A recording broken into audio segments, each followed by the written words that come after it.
Y'all already know who it is. I keep telling y'all we back. We ain't stopping. We keep going. That's what it is. Big boss K-Po through the door. That's Brody on the hustle ready for the tussle. Shout out to all my soldiers out there. Thank y'all for y'all service. It's the Mind of Greatness podcast. Today, man, we talking about boxing. We talking about that boy Shakur. And we're gonna go a little bit into the politics of boxing. So B, let's start this thing off right. Shakur Stevenson been doing a lot of talking. He's saying he the boogeyman of 135. He's saying that nobody want to fight him. But I notice his energy ain't the same towards other fighters who aren't black. So let's. I just want to get your viewpoint on the series of outbursts that Shakur Stevenson been making, and then we'll segue into some other stuff. So let him know something. Uh, what up, folks? We back at it again. You know the slogan. Hey, it's time to gear our mind towards greatness, baby. You with us? We got you. All right, Shakur Stevenson. Uh, Again, we know he been getting a little belligerent and quite out of pocket with some of these outbursts he's coming out with, and I think, like I say, I think it's just a cry for help. Basically, he crying to get away from top rank. He crying to get some of the bigger fights, in which I understand, but you got to understand the sport of boxing. You know what I'm saying? There's different ways your lineage or your career could go. You know what I'm saying? There's the flashy type boogeyman, which is Boots. There's the gorilla mob mentality boogeyman, which is Tank. Then you got the OG, you know what I'm saying, boogeyman, and Terrence Crawford, Earl Spence, Canelo Alvarez, and the names go on. You know what I'm saying? There's different type of ways you can be the boogeyman of any division. But I think Shakur Stevenson boogeyman style should be the guy more like the golden boy. Just sit back, smile. But when you get in the ring, show him who you really is. Show him you got that dog.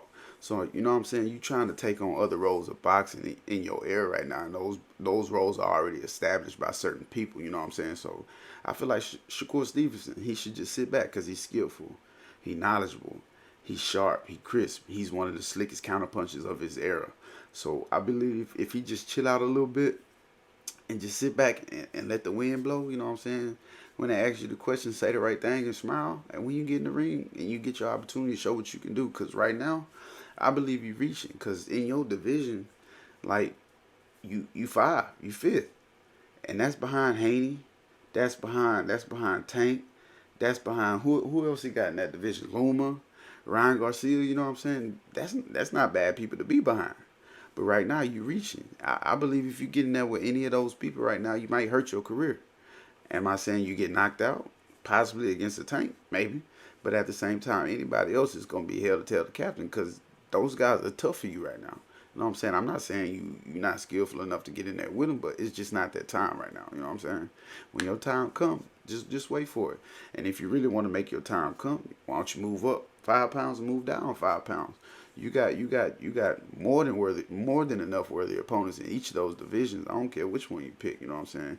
Each division got at least three solid fighters. I mean, you got Navarrete, Foster, maybe even Luis Garcia. You go down to junior lightweight, then you go up to junior welterweight. You got Josh Taylor, you got Jose Ramirez, you got Matthias. I mean, you can't get pro grade because pro grade he going against Haney next, and then I know you really ain't trying to deal with Teofimo Lopez. That ain't what you want. Leave him alone. But if you really trying to make some noise, you know what I'm saying, make some big noise. Move up, move down. But until then, just wait. Just wait your turn. And then I got a question for you. Speaking of Shakur Stevenson, this next big fight to you against De Los Santos, do you feel like this could be one of those fights that could get him to propel up the ladder? Because we all know De Los Santos, he not a guy you just finna stand in front of and not take no punishment. He's a heavy-handed puncher in both hands, and he's looking to knock you out, and that's that. So how you feel about that? Do you think this next fight for Shakur is a step in the right direction? I definitely feel like it's a step in the right direction. De Los Santos is a very dangerous fighter. Like I say, he's awkward. You know what I mean? He got dynamite in both his hands. You know what I mean? And the question for Shakur is, how is he gonna be able to deal with that power? How is he gonna be able to neutralize it? If you can't hurt this guy, he coming. And that's just what it is. I mean, you look at his fight against Ray Velas. Well, I forgot his name, but he's trained by David Benavidez's dad, and that boy got power, and he dropped, De Los Santos, but De Los Santos kept coming. So, but also De Los Santos showed in the fight after that, he showed that, hey, I'm gonna be patient and I'm gonna box in the next fight. So he's a guy that's adding to his arsenal and getting better. So it's definitely a step in the right direction. If he's able to dominate De Los Santos, this might be able to help him get those bigger fights. But the reason why Shakur's not getting them bigger fights is not because people are afraid of him. He's not being marketed the right way. Top Rank is not giving him. I mean, think about it. He's fighting on a Thursday, right? He's fighting on a Thursday, competing with Thursday night football and a list of other things that's happening on that day. So I think that's the reason why he's not getting the recognition that he deserves as far as from you know everybody. Real people who really follow boxing know Shakur is. You know what I mean? But those big names in the division, I'm not gonna take this risk and fight you. You know, politic wise, I'm not gonna take this risk and fight you when I'm not gonna get my return of interest. You know what I mean? On the back end. You get what I mean? So if Tank decides, oh, I want to fight Shakur, he wants to make sure that Shakur is able to uphold his end of the bargain. Tank gonna do his thing, but can Shakur do his thing as far as money wise? That's why he's not getting these fights. So, but it is a step in the right direction. This type of fight, because De Los Santos is a PBC fighter coming over to the fight on Top Rank. Hopefully, Shakur Stevenson don't make the mistake. I think this is his last fight on Top Rank, so maybe this will help him go in another direction and go where there is, more talent and more, and there's no road barriers for him to get them top fights. Right, right. So again, like I said, like I mentioned earlier, I like I like the style. You know what I'm saying? If you can sit back and be calm, cool, collecting, and pick people apart in the boxing world, we all know Floyd evolutionized. The game is to hit and not get hit, and I feel like he pretty decent at that. You know what I'm saying? Not only that, his counterpart, his entourage, his protege, however you want to put it, you know what I'm saying?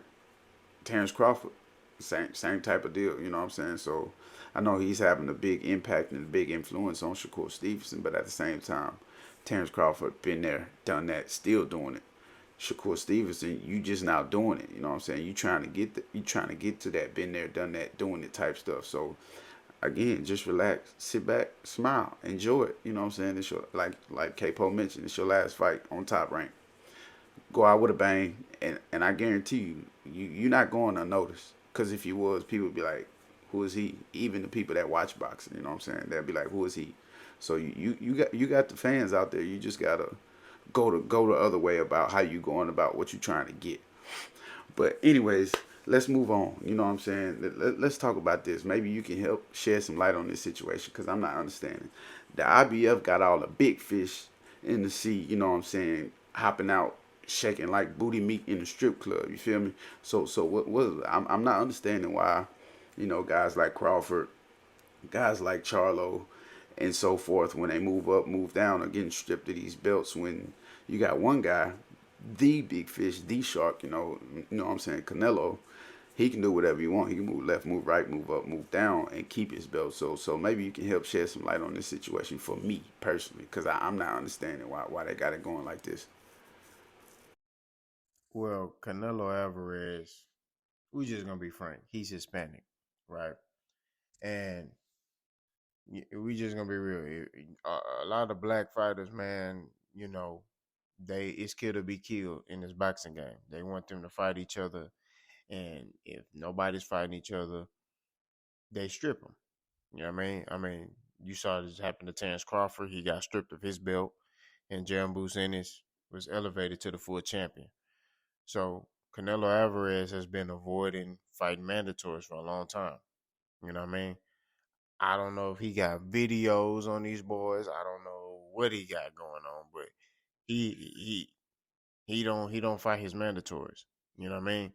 Um, Now he does for certain sanctioning bodies like the WBC, which is ran by Mauricio Suleiman. which is WBC is based out of Mexico. So, you know, he fights his mandatories for WBC, but not for the IBF. I don't remember the last time he had a mandatory for the IBF belt, and he's the undisputed champion, 168 pounds. But I think it's more with Canelo's because he's Hispanic. You know, we see this in the sport of boxing, where, like I said, you have a black fighter who may have all these belts and they want them to fight. You know, they want to run them into the ground. Whereas certain fighters who aren't African American, they are okay with them taking light touches or, hey, taking time off or just not fighting their mandatories as it is. They get a pass. So, and the IBF is one of the strictest sanctioning bodies out of all the belts. So, um, I mean, look at David Benavidez has been Canelo's mandatory for a long time. He still ain't fought him, and I don't know if he is gonna fight him. You get what I mean? We'll see after this fight between Dave Benavidez and Demetrius Andrade. But I'm telling you right now, if Dave Benavidez dominates Demetrius Andrade, Canelo not fighting him. If Dave Benavidez has a poor performance but still gets the win, Canelo will fight him. That's just what it is. So I think it's more Canelo, just like I said, being Hispanic, you know. Um, and truthfully, how it should be is if I'm a champion and you're the mandatory for my belt, if I'm not doing a unification, because unification trumps mandatories, right? So if I'm not doing a unification with another fighter, then I should be mandatory to fight you because you're next in line. Now, if I'm a champion and you're a champion, and let's say Mike Will is my mandatory, well, me and you can fight, and I won't have to fight Mike Will. That's why Errol Spence, for the longest time, because people talking about Errol didn't have a mandatory for a long time. Errol Spence, for the past 5 years, has been fighting what? Unifications. So unifications trump mandatories. And then truthfully, his mandatories for the IBF belt, they didn't have one for him because the the the dudes was two fighters they fought and it came to a draw. So who's the mandatory for Errol Spence if two fighters that fought? So the person finally they got it settled out when Jeremy Bruce Ennis fought, and Jeremy Bruce Ennis beat one guy and became the interim IBF champion, right? But it took 5 years for them to get a interim champion, right? And then Errol Spence lost to Terrence Crawford, and then Terrence Crawford had so and so amount of days to fight Jeremy Bruce Ennis or move up, and he didn't fight Boots, so Boots got elevated to the full champion. So that's how that works. You know, basically, what it's supposed to be is if you're a champion, you're supposed to fight your mandatories. If you're not gonna fight your mandatory, you can be stripped. The only way you can't be stripped is if you do a unification. But if you're undisputed and you got all the belts, how you gonna do a unification? So that's basically what it is. Okay, appreciate that beautiful breakdown behind the sweet science of boxing and how this IBF, WBC, and WBF and all this other alphabetical, you know, function and go. You know what I'm saying? We appreciate that, especially for the ones that's not deep off in the boxing. You know what I'm saying? For the ones who just surface viewers. You know what I'm saying? They watch the big fights and that's that. But sometimes those big fights, you got to know the history behind them because they come in all different kind of ways as he just explained to us. So again, we're gonna revisit another fight to make sure we set in stone right here. You know what I'm saying? This Haney versus Prograis. You know what I'm saying? You know, time's ticking. It's getting closer and closer and closer. So are you still set with Haney winning this fight, or you want to flip it over and go with Prograis? You still see it the same? Man, sadly, I still got Haney. I think Haney just got more in his arsenal as a boxer. And I like Regis Prograis. He a power puncher. He can box as well, but he don't have enough in his toolbox to stay. I would say to outclass Devin Haney. He gonna need a knockout. Like he gonna have to catch Devin slipping, which is very possible. This is a 50-50 fight. But I just think that Devin It's just his mindset and IQ when it comes to this boxing game, and when you analyze Regis Progress style, I mean he's gonna be able to neutralize Regis. Regis gonna have to make it an ugly fight on Devin, and he gonna have to do a lot of taking away the jab. He gonna have to cut the ring off. He gonna have to fight a style that he normally doesn't fight. Regis normally, you know, he throws a little bit of boxing in his style, but he's more of a boxer puncher. Whereas Devin is just a masterclass boxer. Just that's what he is. You know what I mean? He gonna use his legs. He gonna use his feet. He gonna get around that ring. He gonna use that jab to set up everything else. So I see Devin winning. I think I said the first time I said unanimous. This time I say split. I think it's gonna be a little closer. I think Devin taking this fight and his first fight at 140, he gonna feel the difference. But I still think he gonna come out on top. Okay, okay. Same here, same here. I'm still stick with the split decision. I got it going towards Haney. But what I wanted to notate about this fight was you kind of mentioned it already. I see Pro Gray having to revert and early, have to revert to it early and go into like a Sean Porter style. You're gonna have to get rugged. You're gonna have to get rough. You're gonna have to get roguish, and you're gonna have to stay up on Haney. You know what I'm saying? Barring you're gonna have to take a couple punches to get the fight to go the way you want it to go. But at the same time, I do see him having to get dirty, get physical with Haney, and keep him, his mental, discombobulated. I see him even having to get so rough to where Haney even have to look off at the ref sometime, a couple times, like, hey, you don't see him doing that? Am I saying get DQ? No, but I see you having to mess up his mental to get this dub against Haney. But I'm still gonna lean towards Haney in this fight. You know what I'm saying? So, but that's all you got for me. Anything you want to throw on top of this boxing episode for the people, Capo? You got any questions for me? Yeah, man, I got a question for you. Do you consider Jambu's Ennis an email champion? They the the the the Terrence Crawford clan has not, they're upset that he got stripped, right? So now they're saying that Jambu's Ennis is an email champion. So you being a consumer, right? The first question I have for you: do you look at Boots Ennis as an email champion?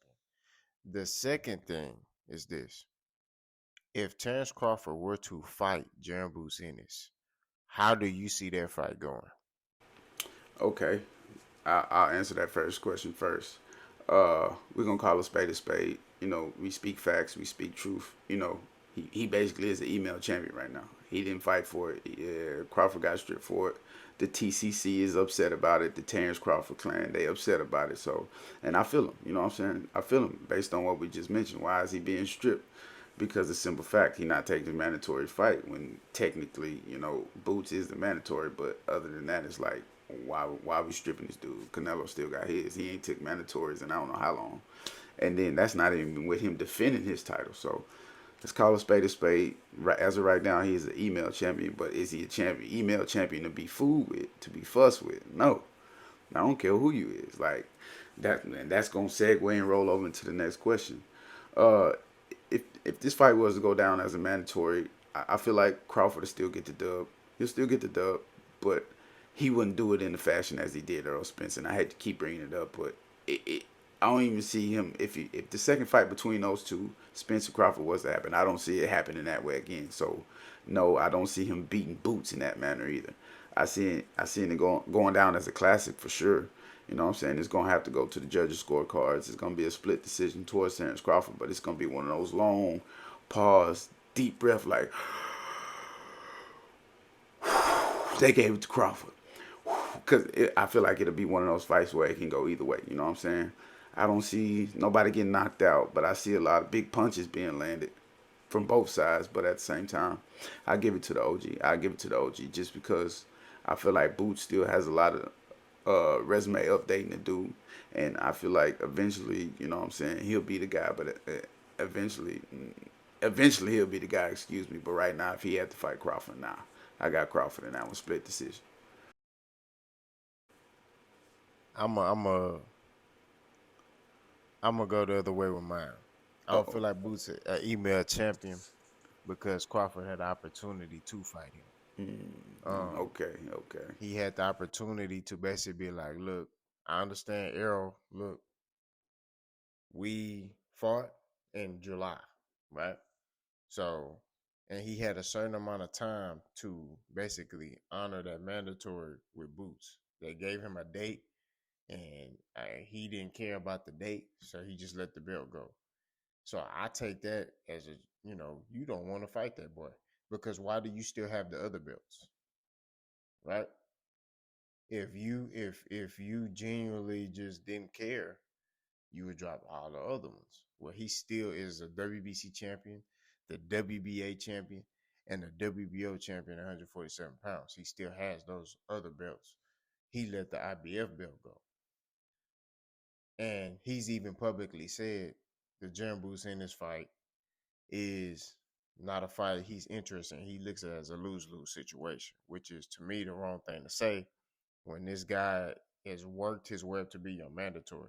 He was Errol Spence mandatory at first, and Errol Spence decided to fight Terence Crawford, which is, like I say, unifications trump mandatories, right? So that means that Errol Spence didn't have to fight Jim Bruce Ennis. But now Terence Crawford is the undisputed champion of the world. So he had opportunity to fight Jim Bruce Ennis, beat him, and all right, Errol, what's up? No, he didn't do that. So I don't think he's an email champion. I think he's just a product of the politics in boxing, you know. And truthfully, Boots had a fight lined up to fight Cody Crowley, who's another up and coming top welterweight, 147 pounds. And they were supposed to fight for the IBF belt because they were going to just make it vacant and make it to where, okay, look, y'all can fight for this belt. Well, Cody Crowley backed out of the fight. So Boots don't have a fight. So they just said, well, look, we just going to give you the belt. So that's why I say I don't look at him as an email champion because of those parameters that happen, those course of events. Now, Terence Crawford versus Jambu Ennis. That's a very intriguing fight. You got both guys who can switch hit. They can fight orthodox and southpaw. Both of them have excellent feet work. I think Boots got a little bit more skill, but Terence Crawford has way more experience. But I think in this fight, Jambu Ennis is way bigger than Terence Crawford, right? Now, I'm not a guy that goes specifically on size, but you look at Boots Ennis. If Terence can't hurt that man, how is he gonna keep Boots Ennis off of him? That's the question. I think this is where the young bull shines, and there's a reason why Terence Crawford don't want to fight this young bull because he knows that this is not a 33-year-old Errol Spence who flew through a window, of a car and his eye. This is a young bull who coming up in the game who can do what you doing, right? And it's not finna be easy. He gonna have to elevate his game to another level again, right? I don't see him doing that. And that's why he only wants the big fights because he gets the big fights. If he lose, I can retire. I got my money. Instead of fighting this little young bull where you ain't making what you gonna make when you fought Canelo and Errol Spence. So I think if they fought, I think it would be a close fight. I think it would be a majority decision. I will give it to Boots. I think Boots Ennis will be able to neutralize Terence Crawford. You forget Boots Ennis has power. And one thing we know, you a coach. If your fighter got power, that can neutralize a lot of stuff and a lot of people. You know what I mean? So I think that power will be able to get to Crawford. Crawford tends to load up on some of his punches a lot of the time. I think Boots does a phenomenal job. He does what Canelo does, where guys throw punches and he kind of turns his head to listen to blow. It's a lot of things that Jambu Ennis does in that ring that I feel like Crawford hasn't seen before. And I just think that Boots is a little bit more defensively responsible than Terence Crawford. So I see that fight being a close fight. but I think it will go to the young bull. I think that boy will win that fight. Okay. See, I chose the OG because, again, boxing can be a dirty sport. And if they ain't ready for them to have it, politics may kick in. And they ain't hiding from it. They ain't running from it. They know what it is. Whoever gonna bring that cake home, guess who gonna get that trophy, that belt? You know what I'm saying? But some great points. You open my eyes to a different side of the situation that's going on. But some great points, great points, great points. But before we close it out, I just want to say this. I want y'all to understand. On this podcast, in greatness we trust, and our word is greatness. To us, you know what I'm saying. They may be a little bit opinionated, but at the same time, you know what I'm saying. Greatness we trust on this podcast, you know what I'm saying? That's why we named it Mind on Greatness. We got our mind on greater things, you know what I'm saying? So if you're missing out, please stop missing out. Get in, get on it, hop on the train before it take off and you can't get no ticket. Yeah, it's packed from front to back, you know what I'm saying? There ain't no room. This ain't your daddy's Cadillac, you feel me? So K-Pope, go ahead, let them know. Close them out. Close them out. Man, look, I told y'all, man. Like he said, man, our mind on greatness. We out here, we grinding. I keep telling y'all, we're gonna keep putting our content, even if it's not all of us. If it's just me, it's just him. Either way it go, it represents the whole clan. You know what I mean? We out here to talk sports. We out here to talk whatever we want to talk. Put in the comment section. Let us know what you want to talk about. We'll talk about it. It's not only us coming up with ideas. Y'all can come up with ideas too. We're a family. We trying to build this empire together. So y'all continue to support us, man. Share this with your grandma, your auntie, your baby mama, your baby daddy, your side chick, your main chick, the ugly little fat girl that you mess with.